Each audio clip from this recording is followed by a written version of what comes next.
Hello everyone and welcome to I Fucking Love Whiskey. My name is Andrew Pierce and we're going to be tasting some whiskeys throughout this series. This is episode 2 and I'm here as always with my co-host Joseph Limbaugh.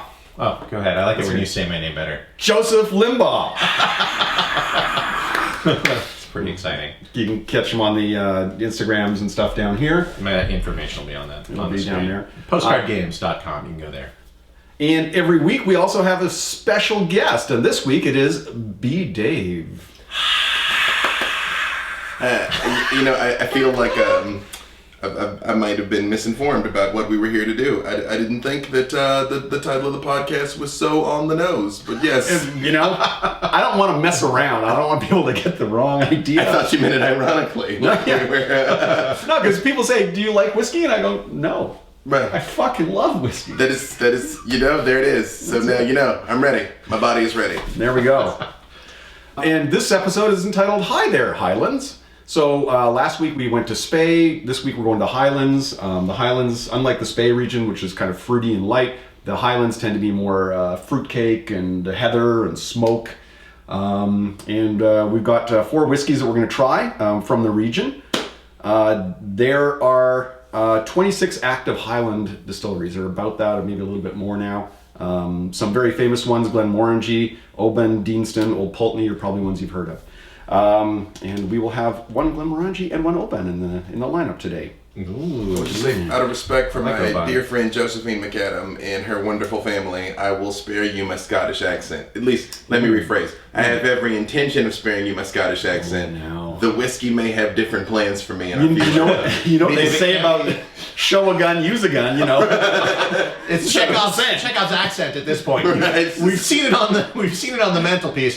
Also, to be fair, you can't butcher a Scottish accent worse than our first guest did. She was charming, but Becca will admit that her Scottish accent is Becca's not known for her accent word, period.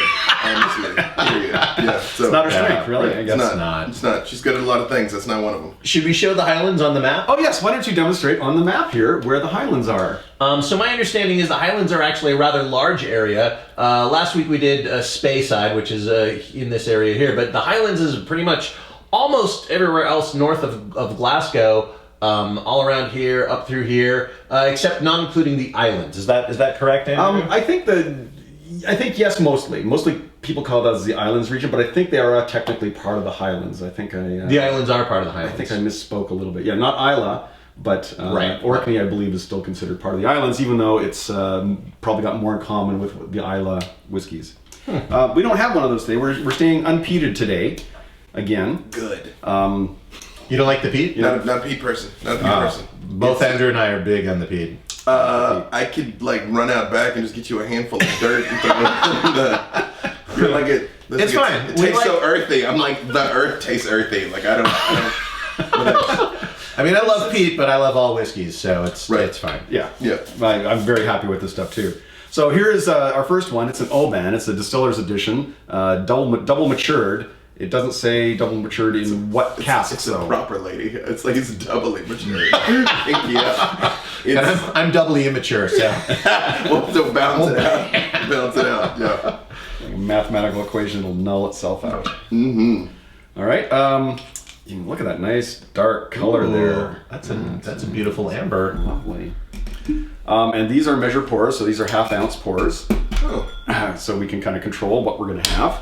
Doesn't mean you can't have more than a half ounce, but it just lets you know how fast it's What you've done is you're taking our excuses away from being like, whoa, you're like, you had a half ounce, bro. You had a half ounce. You can metabolize that pretty quickly. Come on. Mm-hmm. All right, so I'll do that. It shuts off automatically. That's an interesting device.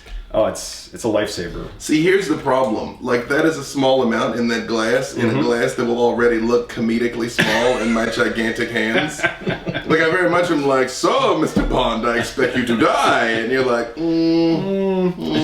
That little thimble. Yeah, I don't know. So, Andrew, you're saying it's double matured. What does that mean? It means it's been in 2 casks.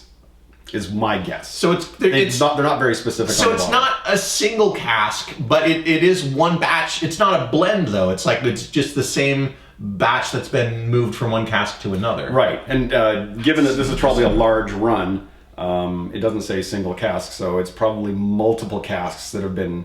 I will say I am at best a very basic student of whiskeys and scotches in general, and I dare I say do not have the most refined palate. But I will say this smells magnificent though. This smells so good. Like I haven't even tasted it yet. It smells so good. Well, that's something that like Andrew and I have talked about. Is like I could just sit here and just nose a whiskey. Like I could just smell it, and it's like it's so good that I would wear it as a cologne if I wouldn't get repeatedly like drunk driving charged. Like you're like, no, real officer, I know what it smells like in here. I'm wearing Oban. I promise. Yeah, no, you get all the DUIs, but yes, that is lovely. Yeah. It's very fresh. It feels a little tight, so we might try it with a drop or two of water in a bit. Yeah, it does. See if that opens up. Like it's just the aroma's there, but it's... Now, can I ask again a noob question? That's really my function, you all. Comedy relief and noob questions. I know with some liquors, the glass that you consume it in actually makes a difference. Mm-hmm. So are these glasses... whiskey or scotch glasses, or are these essentially just, lovely to drink out of? They're also lovely to drink out of, but yes, these are Glencairn glasses, and the idea is that you can hold it without dropping it and kind of nose it like that, and the aroma is supposed to be kind of funneled towards your nose as you... Well, it works. Good, so. Hey, all right. It's like your glassware is working. And last week we talked about when you breathe in, you're recommended to have your mouth open. Yes. So just to see if there's a difference between like... I think the audience might have noticed. I did that. I've learned. But to check if there's a difference between, having it smelling with your mouth open. And I think there is. It very much, to me, it's like when you see a 3D movie and you move the glasses and you put them down, you move the glasses and you put them down. Like that's, it is. It's that little difference. All right, let's try this now.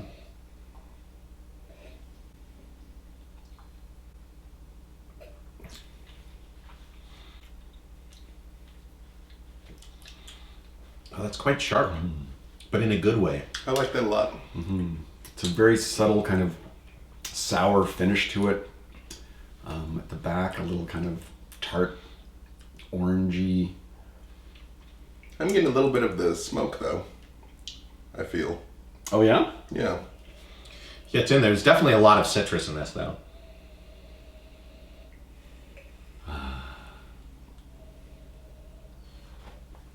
Do you do any strange pairings of like this with like Big Macs or French fries or something? Because that is, it is a thing, that some people like, pair with different, like, do you have like a fine American cuisine that you would pair this with, like a Domino's pizza or something?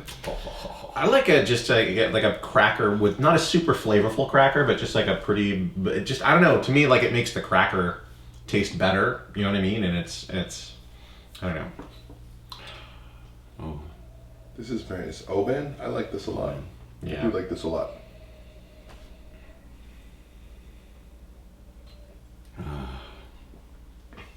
Is there a word for the feeling that you have the whole way down when you know where it's making its way down your esophagus? Love. Delight. That's it. It is like how the Grinch's heart grew 3 sizes. It is like, you're like, scotch. It's just this warm feeling. It's like... the aroma that's around the distilleries is just captured in that bottle, and you bring it home, and you're just re-expanding it here. That is... Oh, no, please. I was just going to say it's like making out with a fire elemental. Oh.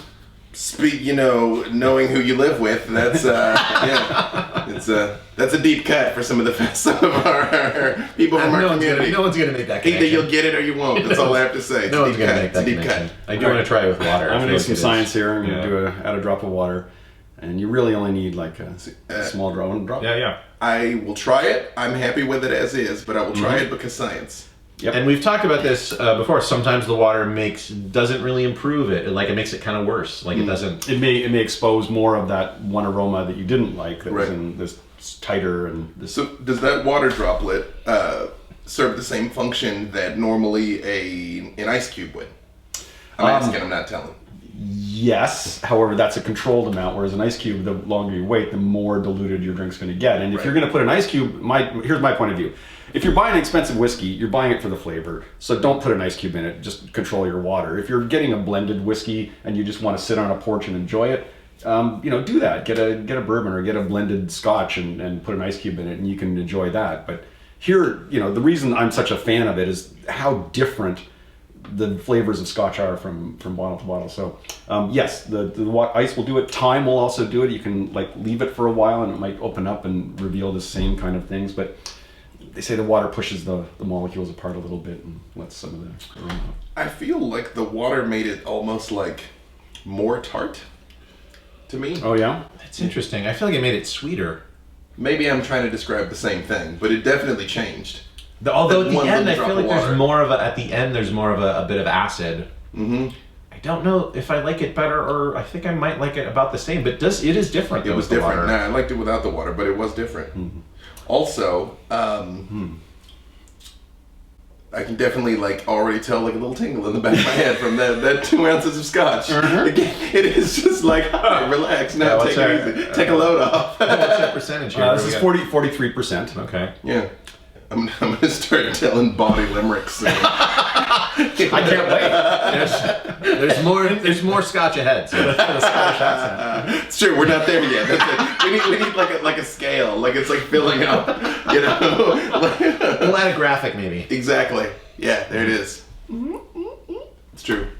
I think I like it without water a little better.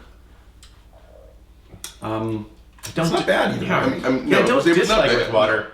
It's I don't know. I want to say it's kind of spicy, and the water kind of makes it a little more accessible. But it also just kind of I don't know. It kind of takes away the oomph of it a bit. I will say, if you had told me that literally a single drop of water, which I saw you put in it, would have made that much of a difference, I wouldn't have believed it though. It really did taste like two different things. That's why we call it science. Yeah. Science! And that's the thing that Andrew says about scotch all the time, which is, and he, because he loves scotch. But it's just that I fucking love scotch. you fucking love scotch. It's everyone is so different. I've been to wine tastings and it's the wines are different. And I'm like, oh, this is good. I love wine, but it's every scotch I taste is entirely different. It's still a little bit.